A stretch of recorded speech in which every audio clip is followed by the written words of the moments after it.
Hey everybody, so today I'm going to be talking about references. References are very important as an artist so that you'll start progressing and understanding the human body or what you're trying to draw, animals, everything like that. You'll always need to look for references for your drawings. Now, the way I was taught was basically to use magazines, because at the time the internet was there, but it wasn't there for artists as much the way it is now. You didn't have DeviantArt full of reference pictures. You didn't have just Google Images to look for stuff. You know, you really had to do some digging, and it wasn't always very fruitful. So we would do magazines, you know, search magazines, endless hours I would do this and cutting out pictures that thought maybe someday I would use this reference picture. And thankfully you don't have to do that anymore. It's a lot easier. I do suggest using DeviantArt's resources. There's people there who exclusively make reference images. I'll put a link in the description of where you can start looking for that, but be sure to look at their rules for using their references images. Sometimes they can get very specific, so if you use a reference for something you're going to then make a profit on, it might not be legal for what they are letting you use the references for. So be sure to check out all that kind of information. It's very important.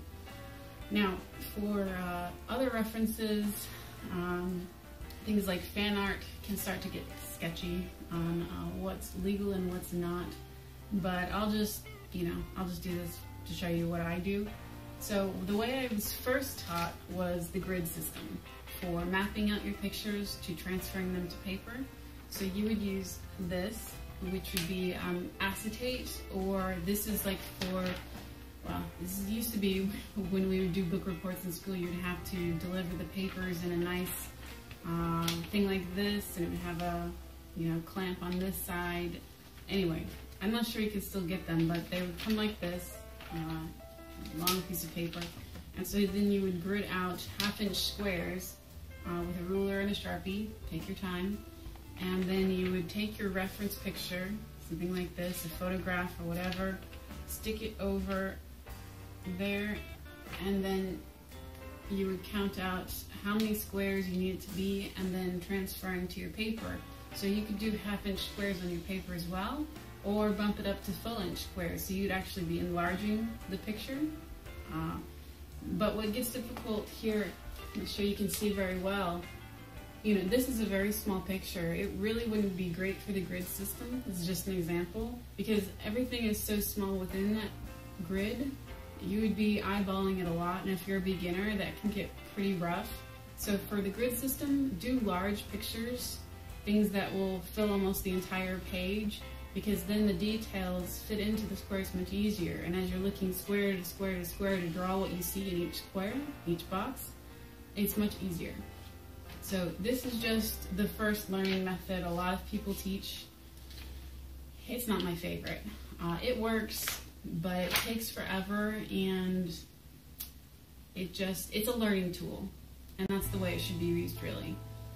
Another way to do using your references to transfer to paper is a projector, which I have a projector actually. It's right here. It's pretty big. This is a prism artograph. I'll put a link in the description of where you can buy one. This thing is pretty awesome. It's unlike the projectors like at school when they would put the acetate down and it would then project it up on the screen, or even a computer projector. That would actually work. I just don't have access to anything like that. But this is great for using photographs and transferring them up either onto a wall. Like if you're going to do murals, this thing is awesome. You can do your sketches on paper and then measure it out and then put it up onto the walls, and you'll get exactly what you drew, the dimensions you wanted. But it's also great for doing small images. So like for this picture here, I used this reference. So I printed it out, and then I blew it up. You can see it's quite a lot larger here, onto this watercolor paper to use the Sketch and Wash pencils, which I'll explain in another episode better. But you can see here, you can really upgrade the picture very quickly and very easily. And the way you do that, as you can see here, you pull back this area, and if you look inside, it's a little cumbersome. There's it looks like a scanner that you would have at home, but there's mirrors inside and big bright lights that transfer the picture then to where you're transferring it to. So like for me, when I use this, I'm always putting it up on a chair, keeping it at a height that I can sit and draw on. So I'm transferring the picture up onto a doorway or a wall, and then I tape my paper up on the wall, and then I just start drawing the outline. So getting the face shape, getting the eyes, roughing out where the shadows will be, and just very light. This is exactly what artists do who are tattoo artists, especially when they're doing realism. They do this exact same thing, but they use a light board, which would be very similar to this, only it has light coming from the bottom, and then you use paper that's very transparent, opaque. So the opacity, you can see the light coming through and see the lines below that you need very easily. So it's the exact same thing. So honestly, this isn't cheating to me. There are some people who will contest that it is. Personally, I think that's just haters gonna hate. If you have the tools, then you should use them. Just because a person makes the lines to know where to put things doesn't mean that everyone's gonna come with the same outcome. It's all of the shading and all of the work together that make the piece of artwork. And even the masters back in the day all had tricks for doing this. There's one that's actually been reinvented nowadays, which is a prism, and it takes what's in front of you and puts it down. No electronics needed, it's just the light that does this. And this is a very old tool that was used. So, I mean, to think that the artists, you know, back in the Renaissance and before and whatever, were cheating, people just can't understand that they were using the tools that they had. And they had pretty good tools, honestly. They took forever getting their lines and proportions correctly before they'd even start doing the painting. So I don't think it's fair to say that it's cheating. It's all just all a tool. It all should be used as tools. Now, if you rest solely on using a projector all the time, or solely on the grid system all the time, you can start to use it as a crutch, and you'll start to wonder as an artist if you can do other things. So for a long time, when I didn't even have my projector here, it was still in the US before I moved, and I had several years here without it. I started to draw completely freehand. I felt like I was missing something, like I understood shading and I understood the body, but looking at something and drawing it on paper just was still not the easiest thing to do. So I would really push myself, finding references, like I said, on DeviantArt, and just looking at them in front of me and then drawing them, because of course I don't have a model, I can just life draw all the time. That's where these references are so important. Now, what I actually use a lot is my little tablet here. This is an Asus. So I'll get my reference picture on here, and then I'll zoom it in. I'm not sure if there's a glare or not, but you can see this is a picture of Benedict Cumberbatch, which was one I've been working on very slowly here. Okay, so here I did I used my projector to get this one because I just wanted to get the lines out so I could start working on it. I didn't want to spend days and weeks on the grid system just to get started. So you can see here at the top, there's still some of my very first lines to kind of get to know where the hair should be going, the shapes and whatnot. And so, you know, I have my printed out picture in black and white. Especially if you're going to do black and white, be sure to make your picture black and white. It will make your life so much easier than having to look at a color picture like this and know exactly what the shadings are, because color can be very confusing when you're transferring to black and white.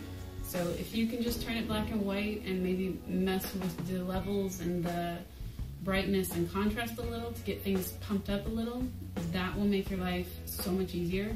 But being able to zoom here and really get to see exactly what's happening, I didn't have that when I was starting out, and it has been a real godsend, because once you have the printed, you can't always do very much about it, and you lose a lot But for doing the first initial projection or line works, it's great.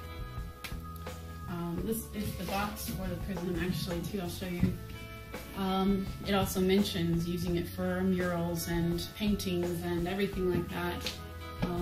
So you can see here, hold it up, there's a picture of a woman and she actually has it on a pole and it's pointed downwards, and then she's drawing the line work there, which is pretty cool. I just didn't have the money to buy the stand, so I just, I just secure it onto a chair or a table or something, which is completely fine.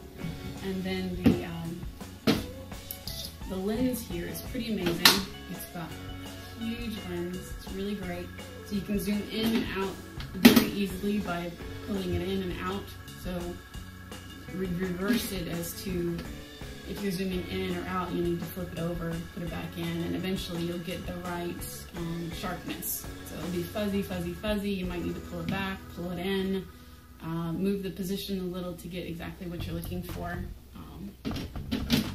Another tool people use is Illustrator programs on the computer.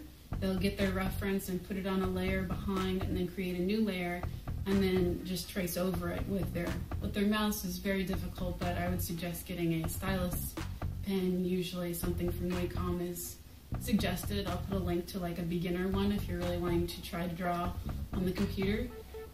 To me, it's not the best way of learning, personally.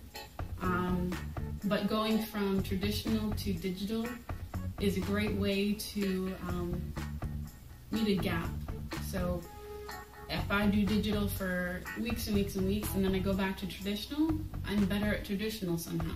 And if I do traditional for weeks and weeks and weeks and I go back to digital, things get easier. Like by switching it up and changing mediums a lot, you'll actually start leveling up in your artwork much quicker, I find. Don't just stick with one thing, one method 100% of the time, because you'll start hitting an art block really soon. So switch it up.